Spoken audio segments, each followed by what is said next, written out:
Hello students, welcome back to your own favourite channel plus two education aspirants. पिला माने आमे पुणी थरे आसीचे। ओके, या पूर्व मु तुमको समस्त को कही जे इकोनॉमिक्स रो फाइनल लॉन्ग क्वेश्चन मु देई सारी ची। पिला माने जे देखिनो जाय कि प्लेलिस्ट चेक कर दियो।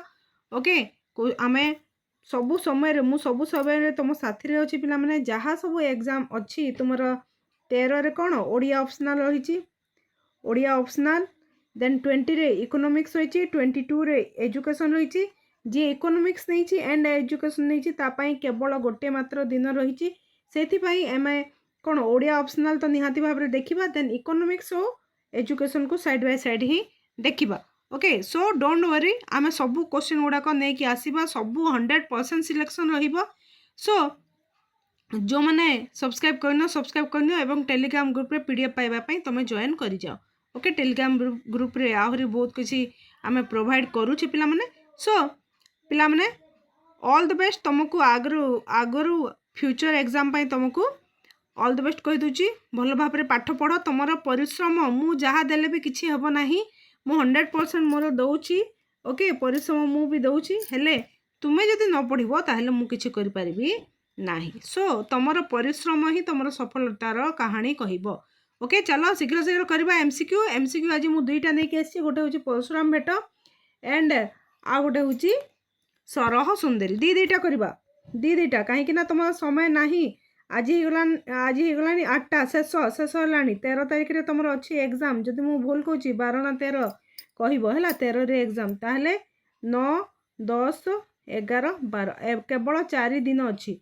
तो आम बहुत शीघ्र शीघ्र करवा। जहाँ दूची मु कह दूची ये 4 दिन भितर जहाँ सब देवी से पढ़ी तुम 100% क्लीयर है। सो प्रथम क्वेश्चन टी देख, शीघ्र शीघ्र करवा। कवि बलराम दास क्यों धर्मर प्रवक्ता भाव में अग्रगण्य? शाक्त, वैष्णव, शैव, सौर। कौ धर्म? बलराम दास थिले वैष्णव धर्म।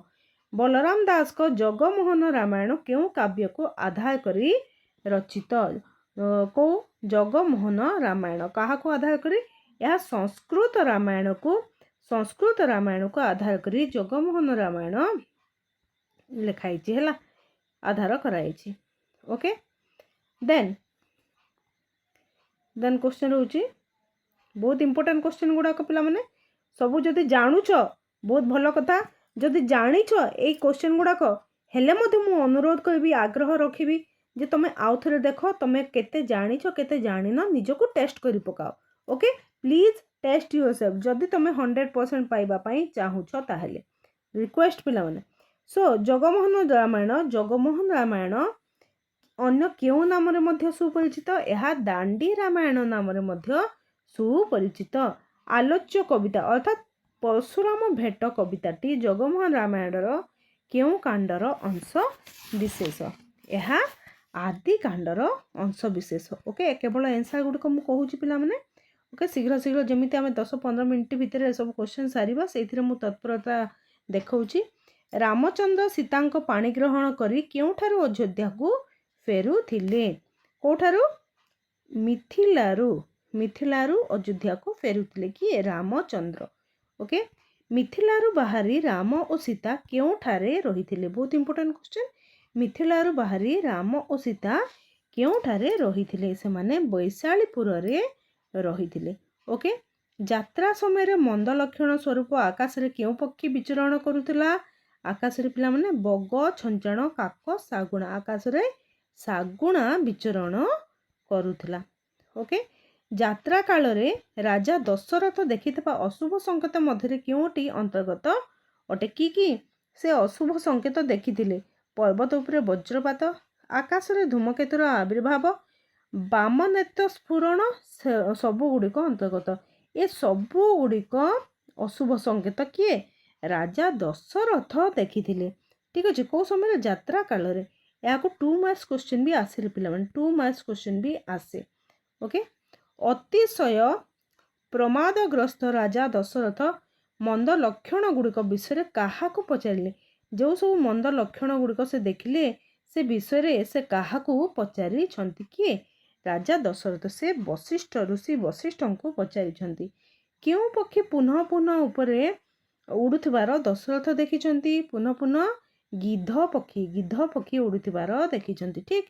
ଶ୍ରୀରାମଙ୍କ ଆଗରେ କିଏ ବାରମ୍ବାର ରାବ ଦଉଥିଲା? କିଏ ଦଉଥିଲା ରାବ? ଶୃଗାଳ। ଓକେ, ଶୃଗାଳ ରାବ ଦଉଥିଲା। ଦେନ୍ ଦିବସରେ କ'ଣ ଉଦୟ ହେବାର ଦଶରଥ ଦେଖିଲେ? ଦିବସରେ ସେ ଦେଖିଛନ୍ତି କ'ଣ? ସେ ଅଶୁଭ ସଂକେତ ସବୁ ଦେଖୁଛନ୍ତି ଏବଂ ତାଙ୍କ ମନ ବାୟା ହେଉଛି, ହେଲା, କାଳେ କେଉଁ ଅଘଟଣ ହେବ କି? ତାହେଲେ ଦିବସରେ ସେ କ'ଣ ଉଦୟ ହେବାର ଦେଖିଛନ୍ତି? ସେ ଦିବସରେ, ଦେଖ ପିଲାମାନେ, ଦିବସରେ ତ ସୂର୍ଯ୍ୟ ସବୁବେଳେ ଉଦୟ ହେଉଛି, ତ ଦିବସରେ ସେ ତାରା ଗୁଡ଼ିକ ଉଦୟ ହେବାର ଦେଖିଛନ୍ତି। ମିଥିଳା କଟକରୁ ଫେରିବା ବାଟରେ ବିପରୀତ ଦୃଶ୍ୟ ଦେଖି ଦଶରଥ କାହା ସହିତ ବିଚାର ଆଲୋଚନା କଲେ? ହେଲା, କାହା ସହିତ? ବଶିଷ୍ଠଙ୍କ ସହିତ। କ୍ଷତ୍ରିୟମାନଙ୍କର ଅଇରି ମାନେ କ'ଣ? ଶତ୍ରୁ। କ୍ଷତ୍ରିୟମାନଙ୍କର ଅଇରି ଅର୍ଥାତ ଶତ୍ରୁ। ଏହାକୁ କାହାକୁ କୁହାଯାଇଛି? ପରଶୁରାମଙ୍କୁ କୁହାଯାଇଛି। ପରଶୁରାମ ପିଠିରେ କେଉଁ ଛାଲ ପକାଇଥିଲେ? କୃଷ୍ଣଜିନ ଛାଲ। ନାଇଁରେ, ପରଶୁରାମ ପିଠିରେ କୃଷ୍ଣଜିନ ଛାଲ ପକାଇଥିଲେ। ଦେଖିବା, ମୃଗ ଛାଲ, ସିଂହ ଛାଲ, ବ୍ୟାଘ୍ର ଛାଲ, ମେଷ ଛାଲ। କ'ଣ ପକାଇଥିଲେ? ବ୍ୟାଘ୍ର ଛାଲ ତାଙ୍କର ପିଠିରେ ସେ ପକାଇଥିଲେ। ଠିକ୍ ଅଛି। ଦେନ୍ ରାମ ସୀତା ମିଥିଳା କଟକରୁ ବାହାରି ଆସିବା ବେଳେ ବାଟରେ ରାଜାମାନେ କ'ଣ କଲେ? ରାଜାମାନେ ତାଙ୍କୁ ଉପହାର ଦେଲେ। ତାଙ୍କୁ ଉପହାର ଦେଇଛନ୍ତି। ରାମ ସୀତା ତା ପରଦିନ ଯିବା ବାଟରେ କେଉଁଠାରେ ବିଶ୍ରାମ ନେଲେ? କେଉଁଠାରେ ନେଇଥିଲେ? ବିପୁଳ ବନରେ ସେମାନେ ବିଶ୍ରାମ ନେଇଥିଲେ। ଠିକ୍ ଅଛି। ଦେନ୍ ଆଚ୍ଛା, ବିପୁଳ ବନ ନା ସିଦ୍ଧ ବନରେ? ବିପୁଳ ବନ ହେବ ନା ସେମାନେ ସିଦ୍ଧ ବନରେ ଆଶ୍ରୟ ନେଇଥିଲେ? ଏଇ କ୍ୱେଶ୍ଚିନ୍ର ଆନ୍ସର୍ଟି ପିଲାମାନେ ମୁଁ ତୁମ ପାଖରୁ ଆଗ୍ରହ କରୁଛି, ହେଲା, ତୁମ ପାଖରୁ ଆଗ୍ରହ କରୁଛି। ଏଇ କ୍ୱେଶ୍ଚିନ୍ର ଆନ୍ସର୍ଟି ତୁମେମାନେ ମୋତେ ଦେବ। କ'ଣ ହେବ? ବିପୁଳ ବନ ହେବ ନା ସିଦ୍ଧ ବନ ହେବ? କାହିଁକି ନା ସିଦ୍ଧ ବନରେ ମଧ୍ୟ ସେ ପରଶୁରାମଙ୍କ ସହିତ ସାକ୍ଷାତ ହେଲେ, ତାଙ୍କର ଭୟ ବିପଦ ଅଛି ବୋଲି ସେ କହିଥିଲେ। କିଏ? ରାଜା ଦଶରଥ କହିଥିଲେ। ତ ରାମ ସୀତା ତା ପରଦିନ ଯିବା ବାଟରେ କେଉଁଠାରେ ବିଶ୍ରାମ ନେଇଥିଲେ ତାକୁ କହିବ। ଦଶରଥ ପର୍ବତ ଉପରେ କ'ଣ ପଡ଼ିବାର ଦେଖିଲେ? କ'ଣ ପଡ଼ିବାର ଦେଖିଲେ ପିଲାମାନେ? ନିରୀଘାତ ପଡ଼ିବାର ଦେଖିଲେ। ପରଶୁରାମ ବାମ କରରେ କ'ଣ ଧାରଣ କରିଥିଲେ? ଏ ବହୁତ ଇମ୍ପୋର୍ଟାଣ୍ଟ କ୍ୱେଶ୍ଚନ୍ ଗୁଡ଼ିକ। କ'ଣ ଧାରଣ କରିଥିଲେ? ସେ ଧନୁ ଧାରଣ କରିଥିଲେ। ବାମ କରରେ, ବାମ ହସ୍ତରେ ସେ ଧନୁ ଧାରଣ କରିଥିଲେ। ଭୃଗୁମଣି କିଏ ଥିଲେ? ଭୃଗୁମଣି ବୋଲି କାହାକୁ କୁହାଯାଏ? ଭୃଗୁମଣି ହେଉଛନ୍ତି ପରଶୁରାମ। ହେଲା, ଭୃଗୁଙ୍କର ପୁତ୍ର ପରଶୁରାମ। କେଉଁଠାରେ ସର ବିନ୍ଧିବାକୁ ପରଶୁରାମ କହିଥିଲେ? କେଉଁଠାରେ? ପରଲୋକରେ ସର ବିନ୍ଧିବାକୁ ପରଶୁରାମ କହିଥିଲେ। ରେଣୁକାନନ୍ଦନ କିଏ? ରେଣୁକାନନ୍ଦନ ମଧ୍ୟ ହେଉଛନ୍ତି ପରଶୁରାମ। ଓକେ, ରେଣୁକାନନ୍ଦନ, ଭୃଗୁମଣି କିଏ? ଏସବୁ ପରଶୁରାମ ଅଟନ୍ତି। ଏଇ ଛୋଟ ଛୋଟ ଇମ୍ପୋର୍ଟାଣ୍ଟ କ୍ୱେଶ୍ଚନ୍ ଗୁଡ଼ିକ ହିଁ ପଡ଼ିଥାଏ। ବେଶୀ ତୁମର ଇଆଡ଼ୁ ସିଆଡ଼ୁ ପଡ଼େନିରେ, ଡାଇରେକ୍ଟ ଇଜି କ୍ୱେଶ୍ଚନ୍ ଆସେ। ପରଶୁରାମଙ୍କର ଧ୍ୟାନ କିପରି ଭାଙ୍ଗିଲା? ବୀରତ୍ୱର ଶବ୍ଦରେ ତାଙ୍କର ଧ୍ୟାନ ଭାଙ୍ଗିଛି। ରାଜା ଦଶରଥ ସୀତା ଏବଂ ରାମଙ୍କ ସହିତ ଯେଉଁ ଯାଉଥିଲେ, ହେଲା, କ'ଣ ନା ରେ, ରାମ ଏବଂ ସୀତା ଯେଉଁ ଯାଉଥିଲେ ସେଥିରେ ବୀରତ୍ୱର ଯେଉଁ ଶବ୍ଦ ବାଜିଛି, ସେଥିରେ ପରଶୁରାମଙ୍କର ଧ୍ୟାନ ଭାଙ୍ଗିଛି। ପରଶୁରାମ କୋଟିରେ କି ଛାଲ ପିନ୍ଧିଥିଲେ? ଏହା ହେଉଛି କୃଷ୍ଣଜିନ ଛାଲ। ଓକେ, କୃଷ୍ଣଜିନ ଛାଲ ଏବଂ ପିଠିରେ ବ୍ୟାଘ୍ର ଛାଲ ସେ ପକାଇଥିଲେ। ପରଶୁରାମଙ୍କର କୋଦଣ୍ଡର ନାମ କ'ଣ ଥିଲା? ବହୁତ ଇମ୍ପୋର୍ଟାଣ୍ଟ କ୍ୱେଶ୍ଚନ୍ ହେଉଛି। ଏ ହେଉଛି ବୈଷ୍ଣବ। ତାଙ୍କର କୋଦଣ୍ଡର ନାମ ହେଉଛି ବୈଷ୍ଣବ।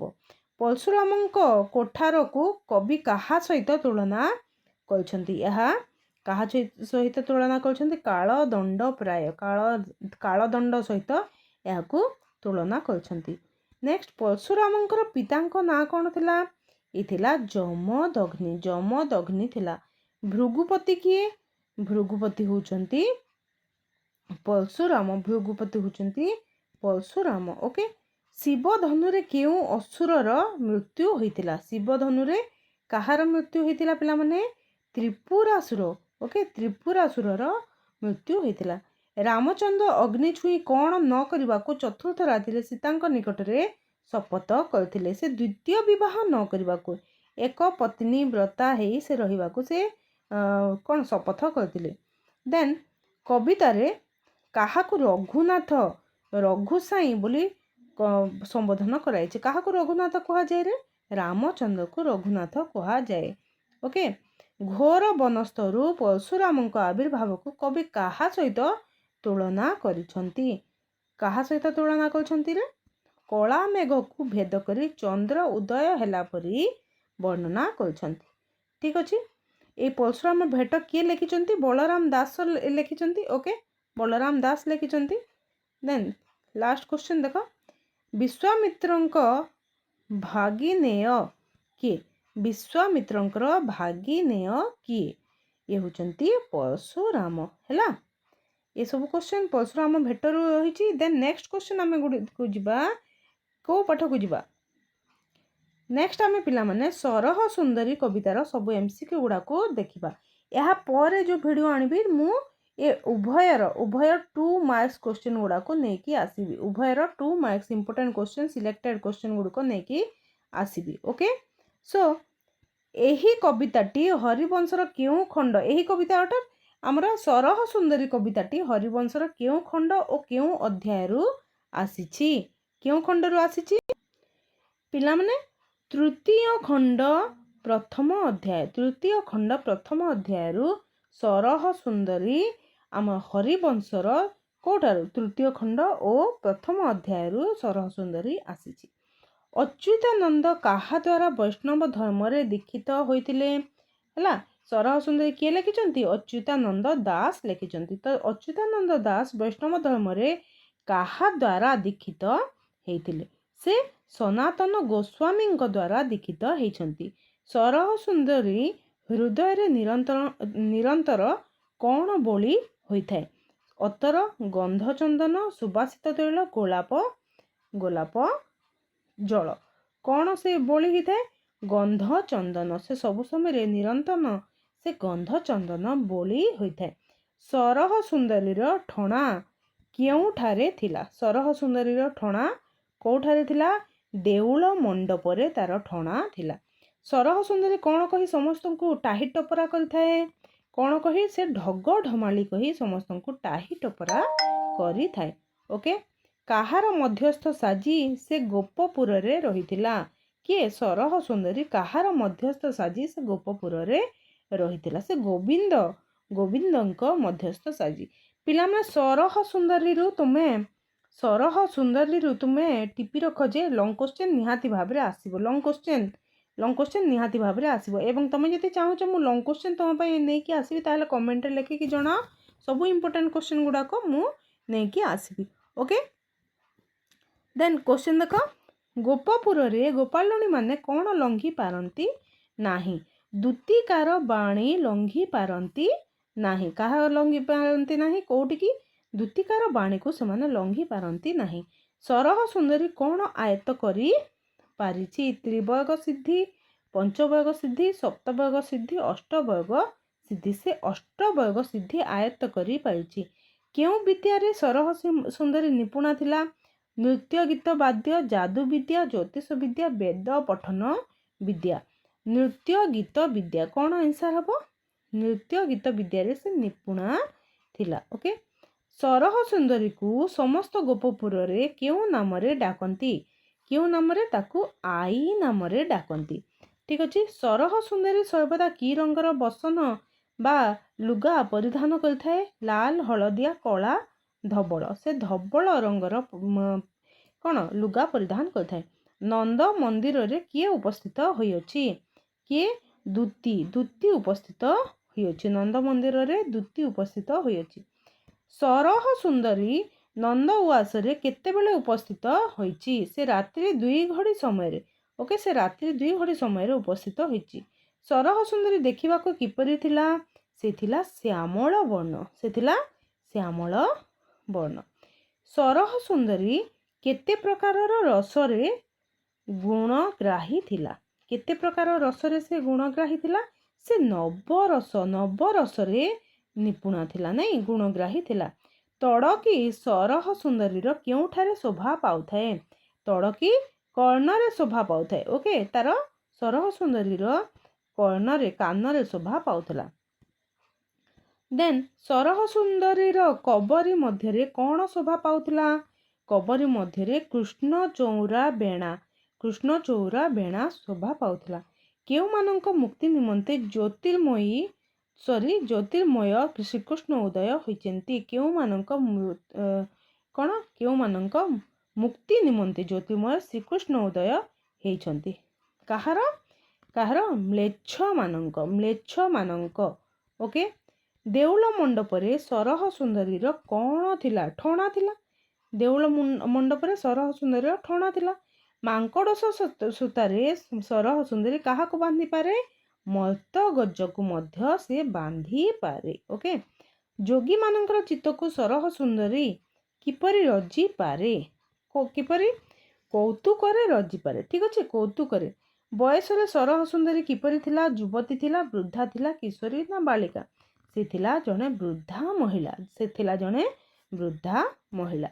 ଗୋବିନ୍ଦଙ୍କର କ'ଣ ସାଜି ସରହ ସୁନ୍ଦରୀ ଗୋପପୁରରେ ରହିଥିଲା? ମଧ୍ୟସ୍ଥ ସାଜି। ଓକେ, ମଧ୍ୟସ୍ଥ ସାଜି। ଦୂତିକାର ବାଣୀକୁ କେଉଁମାନେ ଲଙ୍ଘି ପାରନ୍ତି ନାହିଁ? ଗୋପପୁରବାସୀମାନେ। କ'ଣ ଗୋପପୁରବାସୀମାନେ? ଗୋପାଳୁଣୀମାନେ। ନାଇଁ କିରେ? ଗୋପପୁରବାସୀମାନେ ନା ଗୋପାଳୁଣୀମାନେ? ଏହାକୁ ତୁମ 24କୁ ମୁଁ କାମ ଦେଲି, 24ଟି ତୁମେ ମୋତେ କହିବ। ନନ୍ଦଘରେ ଚାଲିଥିବା ଉତ୍ସବର ନାଁ କ'ଣ?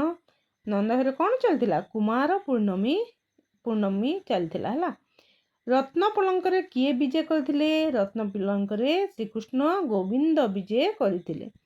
ଗୋପପୁରର ନରନାରୀମାନେ କେଉଁ ଭାବରେ କୃଷ୍ଣଙ୍କୁ ପାଇ ପାରିଥିଲେ? କେଉଁ ଭାବରେ? ସଦ୍ଭାବରେ। ହେଲା। ପ୍ରେମ ଭାବରେ, ଭକ୍ତି ଭାବରେ, ସଦ୍ଭାବରେ, ସମର୍ପଣ ଭାବରେ। କେଉଁ ଭାବରେ? ସଦ୍ଭାବରେ। ହେଲା। ଆଚ୍ଛା, ସଦ୍ଭାବରେ ହେବ ନା ପ୍ରେମ ଭାବରେ? ଆଚ୍ଛା, ପ୍ରେମ ଭାବରେ, ଭକ୍ତି ଭାବରେ, ସଦ୍ଭାବରେ। ମୋତେ ତ ସବୁ ଗୁଡ଼ାକ ଲାଗୁଛି ନାଇଁ କିରେ? ମୋତେ ସବୁ।